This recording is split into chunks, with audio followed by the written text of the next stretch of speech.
너 우리 경기도의 경기라는 이름이 내년이면 무려 1000년이 되는 거 알아?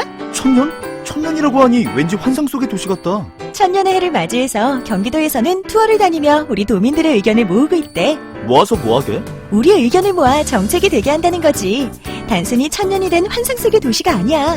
우리의 상상이 현실로 구현되는 곳이야. 대한민국의 심장 경기도. 고려시대부터 불린 경기라는 이름은 어느새 1000년이 되었습니다. 1000년 동안 대한민국의 심장으로 뛰어온 만큼 경기도민의 목소리를 모아 미래 비전을 만들어가겠습니다. 이 캠페인은 경기도와 경기문화재단이 함께합니다. 6월에 지방선거가 치러질 텐데요. 이 기초의원은 한 선거구에서 한 명을 뽑는 게 아니라 몇 명씩 뽑죠. 그런데 대부분 2인 선거구제로 되어 있습니다. 이거 거대 양당 공천만 받으면 무조건 당선되는 구조 아니냐, 이거 폐지해야 한다, 이런 주장이 여기저기서 나옵니다. 서울시도 그런 움직임이 있지만 이재명 성남시장이 앞장서서 목소리를 내고 있는데요. 오늘 이재명 성남시장 전화 연결해 봅니다. 안녕하세요. 네, 이재명입니다. 네. 반갑습니다. 제도상은 그 기초의원을 선거구 한 구당 몇 명까지 이게 할 수 있도록 되어 있죠? 2명에서 4명까지 뽑게 돼 있고요. 예. 그거를 이제 각 시도 조례로 정하게 돼 있습니다. 아, 그런데 각 시도에서 시도의원들이 이걸 정하다 보니까 예. 아무래도 이제 그 거대 양당들 그 의원들이 많으니까 예. 특기 수도권은 다 거의 다 이미 2인 선거구로 돼 있습니다. 아, 서울시의회, 경기도의회, 여기는 이제 광역의원들이죠. 네, 거기는 한 명씩 뽑는데. 거긴 한 명씩 뽑는데, 아무튼 그분들이 조례를 통해서 기초의원은 몇 명 뽑는다는 걸 정한다. 그래서 2명과 4명 중에서 이제 구역을 하는 거죠. 아, 근데 대부분 2명이다. 그렇습니다. 특별한 게 아니면 거의 2명이죠. 성남시는 그 기초의원 선거구가 몇 개 있고, 네. 2명 뽑는 게 몇 개입니까? 저희는 경기도에서 가장 2인 선거구가 많은데요. 네. 14개 중에서 12개가 2인 선거구고 2개만 3인 선거구입니다. 예. 그러다 보니까 거의 85% 이상이 예. 2인 선거구에서 무조건 뽑히죠. 예. 그 12개는 2인인데 나머지 2개는 3인인 이유는 뭐예요? 무슨 논리적 근거는 있나요? 그건 특별히는 없었고요. 이제 계속 2명씩 쪼개다 보니까 도저히 2명 쪼갤 수 없는 곳이 3명이 된 거죠. 아, 그렇겠군요. 네네. 한 동에 뭐 인구가 워낙 많다든지 네네. 뭐 그런 경우 도저히 이거 못 쪼갠다. 뭐 3명밖에 안 되니까 한 명 네. 반으로 쪼갤 수는 없고 네. 3명이 돼 있는 거죠. 네. 이거 2인 선거구제의 문제는 핵심이 뭡니까? 이제 뭐 소위 살당공락이란 말도 요새 있고 그러는데요. 무슨 살당공락이요? 그러니까 공천만 받으면 살인마도 당선되고 공천 못 받으면 공자님도 떨어진다, 뭐 이런 얘기인데요. 예. 이게 뭐냐면 2명을 뽑는데 소위 이제 1당, 2당이 압도적 그 큰 당이니까 네. 한 명씩 공천을 하거든요. 예. 그러면 무조건 당선이 됩니다. 근데 반대로 얘기하면 예. 공천을 못 받으면 절대 될 수 없는 거죠. 네, 네. 그러니까 이게 공천이고 당선이어서 그 당이 가지고 있는 권한이 공천권이 아니라 사실은 당선권을 가지고 있는 거예요. 네. 배지를 나눠줄 수 있는 겁니다. 네. 그러니까 이 기초 의원들은 시민들한테 아무리 욕을 먹어도 아무리 반시민적인 반인린적인 행위를 해도 공천만 되면 무조건 되니까 네. 당의 이익이 100% 앞서죠. 네. 그 대표적인 경우가 성남시였던 겁니다. 성남시 의원이 모두 몇 명이죠? 34명인데 예. 그중에 4명이 비례대표로 뽑히고 예. 30명 중에서 24명이 다 2인 선거구이 되니까 무조건 여당, 야당이 되고요. 그러니까 그 자유한국당하고 더불어민주당이 24명을 차지하고. 네네. 이 3인 선거구도 이제 2명씩 해서 역시 이제 두 당이 나눠 가졌죠. 네. 네네. 네. 그런 2인 선거구제로 인한 성남시 의회의 폐해를 직접 절감하신 무슨 계기가 있나요? 저는 뭐 8년 동안 이것 때문에 실제로는 엄청나게 성남시가 시끄러웠고요. 그러니까 반시민적인 그야말로 해서는 안 될 일이 많이 벌어졌던 거죠. 예를 들면 빈 땅에 기업을 유치하지 않습니까? 예. 이런 걸 반대해요. 그래요? 네네네. 네이버에 이제 새로운 기업을 좀 들여오려고 네이버에 팔고 난 나머지 땅, 뭐 이거를 어차피 노는 땅이니까 예. 비싼 가격으로 팔아서 재정도 마련하고 기업도 유치하고 일자리도 만들고 지역 경제도 활성화하자고 했더니 예. 이걸 계속 부결하는 거예요. 땅값이 더 오를지 모른다. 막 이런 황당한 이야기 해가면서. 예. 이제 그런 것도 있고요. 예. 중앙정부의 승인을 받아서 지금 백현 유원지에 이제 호텔, 특급 호텔, 또 컨벤션 센터, R&D 센터 이런 거 유치하기로 돼 있고 외자 유치까지 거의 다 진행이 되고 있는데 예. 이걸 계속 마지막 단계에서 반대하는 거예요. 진짜 왜 반대한다고 생각하세요? 실적을 내주기 싫은 것 같아요. 아. 이재명 시장이 잘한다 소리를 자꾸 예. 못하겠던 것 같고 또 유명한 거는 예를 들면 뭐 그 산후조리 뭐 또는 뭐 교복 예. 하다못해 학교 초중고의 교육 지원 사업 예. 이런 것도 막 계속 1년 내내 부결하고 반대하고 그랬죠. 여러 차례 부결되다가 결국 통과되고 뭐 이런 사례가 몇 번 있었죠, 과거에. 그렇죠. 이제 그거를 이제 그들이 워낙 반시민적인 행동을 하니까 이제 시민들이 나서서 막 강제로 네. 중앙당을 쳐들어간다든지 예. 당에 쳐들어간 일도 있습니다.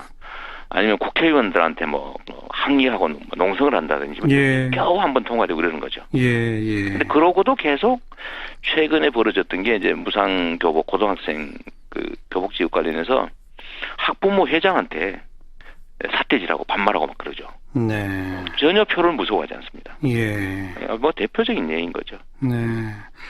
그러니까 1인 선거구라면 만약에 네. 그러면 그래도 유권자 눈치를 안 볼 수 없잖아요. 거대 정당의 공천을 받아도 떨어질 확률이 반 이상 되니까. 그죠? 그렇습니다. 근데 2인 선거구라서 그런 게 없더라 이 말씀이군요. 무조건 됩니다. 뭐 예외 없습니다. 네.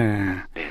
그래서 이 서울시의 경우는 서울시 의회가 이 서울시 의회가 조례를 결정합니다만 서울시가 낸 안에 보면 네. 현재 서울시에는 2인 선거구가 70%나 되는 모양인데 네네. 이걸 23%로 획기적으로 줄이자 이런 안을 서울시 의회에 제출한 모양이에요. 이제 서울시의 이제 선거구 획정위원회가 네. 이제 그런 안을 낸 거죠. 그런데 선거구를 하자. 서울시 의회는 또 반응이 별로 안 좋은 모양이죠. 아무래도 이제 그 큰 당들에서는 네. 공천하면 무조건 당선되고 하니까 예. 편하죠. 아하. 편하긴 한데 저는 민주당은 뭐 좀 소극적인 정도인 것 같고요. 예. 자유한국당이 지금 홍준표 대표께서 무력으로 막아라 이렇게 지시를 해가지고 무력으로 막아라. 실력으로 막아라 이렇게 지시를 했습니다. 인데요. 예.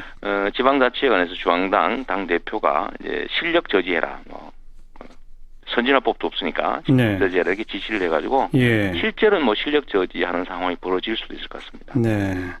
참 좋은 거 가르치는 것 같아요. 지금 그 성남시의 선거구 결정은 경기도 의회가 하지 않습니까? 그렇습니다. 경기도와 경기도 의회의 반응은 지금 어떻게 나와요? 일단 경기도 의회 입장은 저희가 확인할 수는 없고 네. 일단 경기도의 선거구 획정위원회가 공청회나 이런 걸 통해서 안을 만들어서 의회에 내야 되는데 네. 경기도가 전혀 움직이질 않아요. 저희가 자꾸 좀 공청회 좀 해라, 또 의견 수렴해라 하는데 예. 이도 한 번 안 하고 있고요. 예. 심지어 성남시가 그래도 명색이 지방 정부인데 성남시 명의로 공식적으로 예. 선거구 획정위원 명단을 좀 알려달라니까 안 알려줘요. 아하. 이거 뭐 비밀인 거죠. 황당합니다. 그리고 숨기는 거죠. 예. 공문으로 요청했는데도 그러니까 위원회가 지금 활동하고 있는지 안 하고 있는지조차 모른다. 회의 한 번 하고 지금 아무것도 안 하고 있고요. 예. 명단을 안 알려주니까 네. 선거구 획정위원회의 의견을 낼 수도 없는 상태입니다. 지금 벌써 1월 하순인데 그러게. 선거까지 얼마 안 남았잖아요. 네네. 이게 원래 언제까지 결정해야 되는 겁니까 최종적으로? 원래 6개월 전까지 안을 내게 돼 있는데 지금 6개월 전은 이미 지난 상태긴 해요. 지났죠. 그런데 어차피 기초의원 정수 조정을 해야 됩니다. 국회 정개특위에서. 네.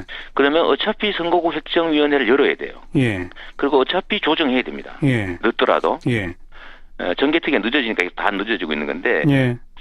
그렇기 때문에 어차피 하는 때에 이 문제도 동시에 처리할 수 있는 거죠. 기회가 남아 있습니다. 예. 선거구가 이제 인원수가 늘거나 줄거나 하면 선거구 획정을 다시 해야 될 때 네. 한꺼번에 하면 되는 거죠. 네. 근데 이거를 전혀 안 하고 이제 뭐 숫자 뭐 늘거나 줄거나 하면 그것만 어떻게 하려고 하는 것 같아요. 네. 그러니까 2인 선거구제를 유지하려고 하는 것 같습니다. 아무튼 물리적으로 기회는 분명히 있다는 거고요. 근데 많은 우리 국민들께서 솔직히 말해서 지방의원 지방자치 선거할 때 네. 기초의원 투표까지 별로 신경 못 쓰시는 분들 많죠. 그렇습니다. 네네. 이 지금 이 시장께서 강조하시는 이 문제가 왜 심각한지 잘 모르시는 분들이 많은 것 같아요. 맞습니다. 제일 큰 문제는 이 생활 밀착형 주민자치에 있어서는 정당 공천을 한 중앙당의 정당 공천을 안 하는 게 맞습니다. 네, 의원 네. 정도는 네. 전에도 안 한 때가 있었죠. 그렇죠. 그 내천하고 하긴 했지만 그때는 실제로 의원 후보들이나 의원들이 시민들한테 표를 얻기 위해서 노력했어요. 예. 근데 지금은 전혀 노력하지 않습니다. 예. 오히려 그냥 오로지 이제 당의 권력을 가진 사람에게 줄을 잘 서가지고 공천만 받으면 무조건 되니까 네. 공천 못 받으면 무조건 안 되니까 예. 거기에다 100% 목을 매는 거죠. 예. 이게 사실은 주민 자치를 완전히 망가뜨리고 있습니다. 알겠습니다. 반자치적이죠. 네. 기초의원은 정당 공천제 폐지가 정답이다.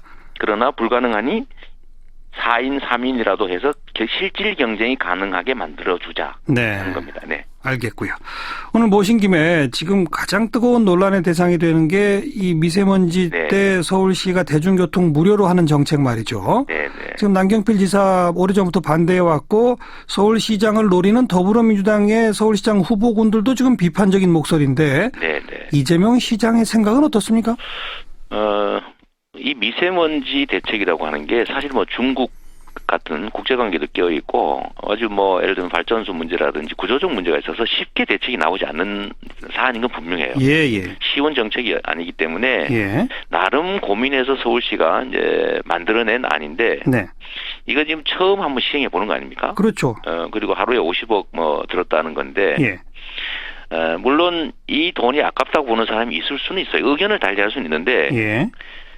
특별한 다른 대책을 내는 것도 아니고 이거 문제 있다 이런 식으로 지적하는 게 진짜 문제 있어요. 네. 왜냐하면 정책이란 평가 집행해보고 평가도 해야 되거든요. 예, 예. 그런데 더 좋은 안을 내지도 못하면서 그냥 잘못됐다 이러면 어쩌자는 겁니까? 아무것도 하지 말자는 얘기죠. 예. 그래서 저는 특히 경기도 우리 남경필 지사께서 예. 공개 토론하자. 네.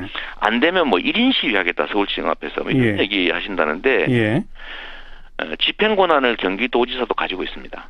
그러면 서울시장하고 공개 토론을 할 게 아니고 그거 준비할 게 아니고 예.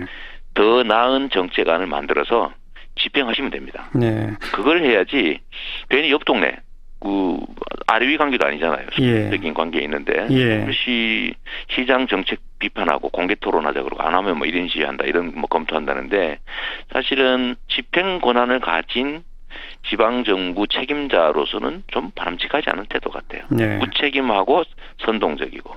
그런데 애초에 이 정책에 반대하면서 남경필 지사는 그 돈을 거기다 대중교통 요금에다 쓸 것이 아니라 네. 노후 화물차를 뭐 없앤다든지 네. 버스에 천연가스로 대체한다든지 이런 게 근본적 대책이고 경기도는 그렇게 쓰고 있다 이렇게 주장했거든요.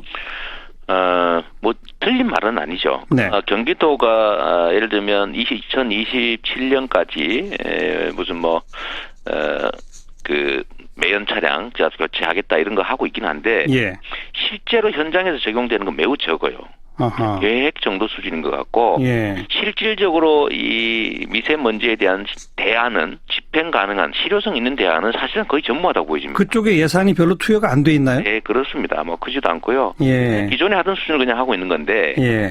예를 들면 그 50억 아깝다고 지금 얘기하지 않습니까? 그렇죠. 하루 50억이니까 네. 뭐 열흘이면 500억이다 이렇죠. 그런데 1년에 뭐 몇십일 할 것도 아니고 긴급한 비상사태에 지금 이런다는 건데 예.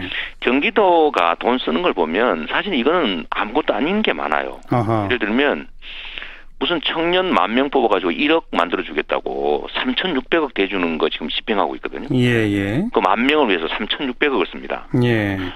일회적으로 그것도. 이게 청년 연금인가 뭐 그건데요. 또 한 가지는 버스 준공영제라는 이름으로 버스 회사에 재정 지원을 해주는 걸 갑자기 또 시작했는데 예. 이게 경기도 계산으로는 6천억이고요. 예. 그냥 통상적 수준으로 계산하면 1조 원이 넘습니다. 그거 시작해버렸어요. 그런데 미세먼지 저감을 위한 예산은 별로 늘어나는 것도 없더라. 네네. 그 말씀을 지적하시는 거다. 네. 그러니까 알겠습니다. 할 수 있는 걸 해야지. 알겠습니다. 네. 네. 그나저나 남지사 자유한국당으로 복당했는데 어떻게 보세요?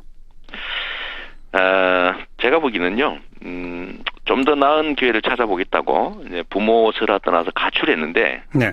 나가 살다 보니까 너무 삭통 한설이 추워서 예. 그냥 다시 귀가한 것 같습니다. 예. 그러니까 앞으로는 좀 부모 설화에서 편하게 좀 사시면 좋겠다는 생각 드네요. 예. 자꾸 다녀봐야 예. 그야말로 털만 뽑히고 실제로는 뭐 철새 소리나 듣고 예. 뭐 별로 남는 게 없을 거라는 거 이번 기회에 알았을 것 같습니다. 이재명 시장 이제 경기지사 붙이신 거죠, 생각은? 만약에 경선 통과해서 뭐 남경필 지사랑 붙게 될 수도 있을 텐데 그렇게 될 때 남경필 지사가 바른정당에 있는 게 유리합니까? 자유한국당에 있는 게 유리합니까? 저는 전에도 말씀드렸는데요. 남경필 지사는 바른당에 있든 자유당에 있든 아무 관계없이 결론은 소위 보수 야당을 통틀어 대표하는 단일 후보가 될 거라고 저는 봤습니다. 네네. 관계 없는 거죠, 사실. 예. 결국은 여야 1대1 구도가 만들어질 겁니다. 네. 네. 그러니까 어느 당에 있든 관계없다. 상관없는 거죠. 네. 그러나 본인은 아마 바른당에 있는 것보다는 자유한국당으로 가는 게 훨씬 더 안정적이겠죠. 네. 네. 이재명 시장 볼 때는 아무 상관없다. 뭐 저는 그렇게 될 거라고 봤습니다. 네. 여기까지 듣겠습니다. 오늘 고맙습니다. 감사합니다. 이재명 성남시장이었습니다.